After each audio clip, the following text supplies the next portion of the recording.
জিটেক information টেকনোলজির পক্ষ থেকে সবাইকে স্বাগতম। আমরা এখন কথা বলবো, বা আপনারা যারা এই ভিডিওটি দেখা শুরু করেছেন তারা অবশ্য এটা দেখেছেন থাম্বনেইলে, যে আমরা একটা ফ্রিজ পরিবহন করতে গেলে কিভাবে পরিবহন করতে হয়। তো আজকের এই ভিডিওটি দেখার মূল উদ্দেশ্য, একটা ফ্রিজ যখন এক স্থান থেকে অন্য স্থানে নিয়ে যাবো, তো সেটা ক্রয় করে নতুন ফ্রিজ হোক বা পুরাতন ফ্রিজ হোক, আজকের আমরা ভিডিওটি দেখে জানতে পারবো যে একটা ফ্রিজ পরিবহনের ক্ষেত্রে কোন কোন বিষয়গুলো আমাদের জানা প্রয়োজন।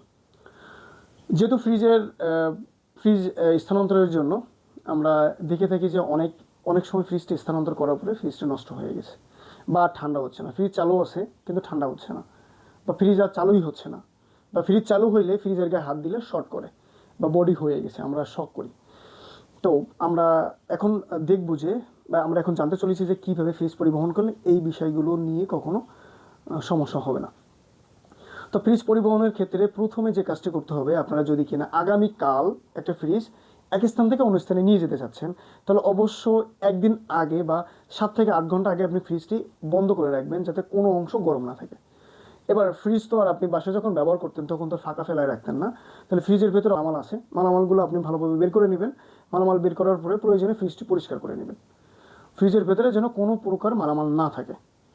ফ্রিজটি ঠান্ডা হয়ে গেলে আপ্যায়নের উপযোগী হতে পারে, তো তখন আপনি ফ্রিজটি পরিবহন করতে পারবেন।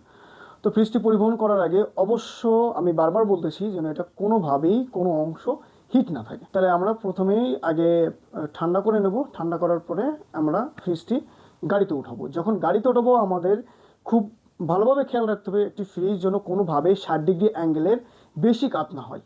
বেশি কাত হয়ে গেলে আমরা সবাই জানার চেষ্টা করব, বা আমরা হয়তো বা জানি, ফ্রিজের কম্প্রেসারের ভেতরে কিন্তু অয়েল থাকে, এবং কম্প্রেসারের ভেতরে শুধু অয়েল থাকে, এবং ফ্রিজের ভেতরে যে পাইপগুলো ব্যবহার করা হয়েছে পাইপের ভেতরে কিন্তু গ্যাস থাকে। অনেক সময় এই তেল যদি উপরে উঠে যায় তাহলে কিন্তু ফ্রিজ শোকিং করতে পারে, বা এই যে গ্যাস লাইনের কোনো একটা সাইড আটকে যেতে পারে।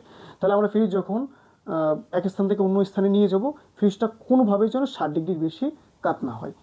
এবার ফ্রিজটি যখন আমরা পরিবহনে উঠাবো, 60 ডিগ্রি বেশি অ্যাঙ্গেলে কাত করবো না, উঠাই কিন্তু আমি থিয়েভাবে রেখে দেবো বা খাড়াভাবে রেখে দেবো।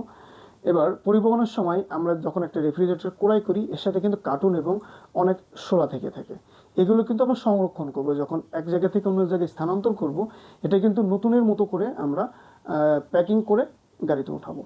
এবার পক্ষান্তরে আপনি যেভাবে উঠিয়েছিলেন গাড়িতে, ঠিক নামানোর সময় একইভাবে নামাতে হবে। মাঝখানে খেয়াল রাখতে হবে যেন ফ্রিজটা আপনি যেভাবে পরিবহন করতেছেন যেন অতিরিক্ত ঝাঁকুনি না লাগে। অতিরিক্ত ঝাঁকুনিতে অনেক সময় আপনার কম্প্রেসার নষ্ট হয়ে যেতে পারে, তারপর কম্প্রেসারের সাথে যে পাইপগুলো লাগানো ছিল সেগুলো বিচ্ছিন্ন হয়ে যেতে পারে। এদিকে কিন্তু আমাদের খেয়াল রাখতে হবে।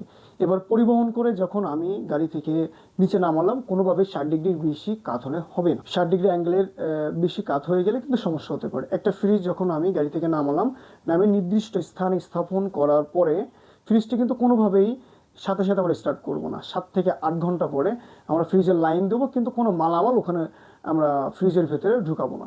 আগে ফ্রিজটি ভালোভাবে ঠান্ডা হবে, আমরা 1 বোতল পানি রেখে দেবো। পানি ভালোভাবে ঠান্ডা হয়ে গেলে আমরা স্টেপ বাই স্টেপ ওখানে কিন্তু মালামাল লোড দিব। একবারে লোড দিলে ফ্রিজ দীর্ঘ সময় চলতে থাকবে। এই বিষয়গুলো আমাদের খেয়াল রাখতে হবে। তো আমরা জানলাম যে একটা ফ্রিজ এক জায়গা থেকে অন্য জায়গায় স্থানান্তর করার পরে কোন কোন বিষয়গুলো আমাদের খেয়াল রাখতে হবে। তো আজ এই পর্যন্ত। যদি কিনা ভিডিওটি ভালো লাগে থাকে, ভিডিওটি শেয়ার করতে পারেন।